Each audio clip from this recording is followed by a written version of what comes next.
The Rose Tree. There was once upon a time a good man who had 2 children, a girl by a first wife, and a boy by the second. The girl was as white as milk, and her lips were like cherries. Her hair was like golden silk, and it hung to the ground. Her brother loved her dearly, but her wicked stepmother hated her. "Child," said the stepmother one day, "go to the grocer's shop and buy me a pound of candles." She gave her the money, and the little girl went, bought the candles, and started on her return. There was a stile to cross. She put down the candles whilst she got over the stile. Up came a dog, and ran off with the candles. She went back to the grocer's, and she got a second bunch. She came to the stile, set down the candles, and proceeded to climb over. Up came the dog, and ran off with the candles. She went again to the grocer's, and she got a third bunch, and just the same happened. Then she came to her stepmother crying, for she had spent all the money, and had lost 3 bunches of candles. The stepmother was angry, but she pretended not to mind the loss. She said to the child, "Come, lay your head on my lap, that I may comb your hair." So the little one laid her head in the woman's lap, who proceeded to comb the yellow silken hair. And when she combed the hair, fell over her knees, and rolled right down to the ground. Then the stepmother hated her more for the beauty of her hair. So she said to her, "I cannot part your hair on my knee. Fetch a billet of wood." So she fetched it. Then said the stepmother, "I cannot part your hair with a comb. Fetch me an axe." So she fetched it. "Now," said the wicked woman, "lay your head down on the billet whilst I part your hair." Well, she laid down her little golden head without fear, and whist, down came the axe, and it was off. So the mother wiped the axe, and laughed. Then she took the heart and liver of the little girl, and she stewed them, and brought them into the house for supper. The husband tasted them, and shook his head. He said they tasted very strangely. She gave some to the little boy, but he would not eat.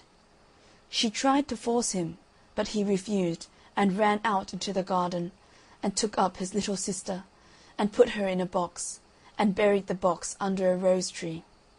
And every day he went to the tree and wept, till his tears ran down on the box. One day the rose tree flowered. It was spring, and there among the flowers was a white bird, and it sang, and sang, and sang like an angel out of heaven. Away it flew, and it went to a cobbler's shop, and perched itself on a tree hard by, and thus it sang: "My wicked mother slew me, my dear father ate me. My little brother whom I love sits below, and I sing above, stick, stock, stone dead." "Sing again that beautiful song," said the shoemaker, "if you will first give me those little red shoes you are making." The cobbler gave the shoes, and the bird sang the song, then flew to a tree in front of a watchmaker's, and sang: "My wicked mother slew me, my dear father ate me. My little brother whom I love sits below, and I sing above, stick, stock, stone dead." "Oh, the beautiful song! Sing it again, sweet bird," asked the watchmaker. "If you will give me first that gold watch and chain in your hand." The jeweller gave the watch and chain.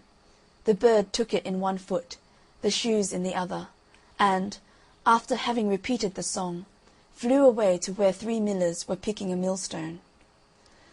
The bird perched on a tree and sang: "My wicked mother slew me, my dear father ate me. My little brother whom I love sits below, and I sing above, stick." Then one of the men put down his tool and looked up from his work. "Stock." Then the second miller's man laid aside his tool and looked up. "Stone." Then the third miller's man laid down his tool and looked up. Dead. Then all three cried out with one voice, "Oh, what a beautiful song! Sing it, sweet bird, again." "If you will put the millstone round my neck," said the bird. The men did what the bird wanted, and away to the tree it flew with the millstone round its neck, the red shoes in one foot, and the gold watch and chain in the other.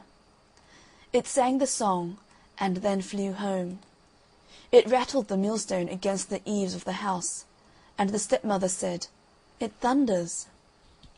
Then the little boy ran out to see the thunder, and down dropped the red shoes at his feet. It rattled the millstone against the eaves of the house once more, and the stepmother said again, "It thunders." Then the father ran out, and down fell the chain about his neck. In ran father and son, laughing and saying, "See what fine things the thunder has brought us." Then the bird rattled the millstone against the eaves of the house a third time, and the stepmother said, "It thunders again. Perhaps the thunder has brought something for me." And she ran out, but the moment she stepped outside the door, down fell the millstone on her head, and so she died.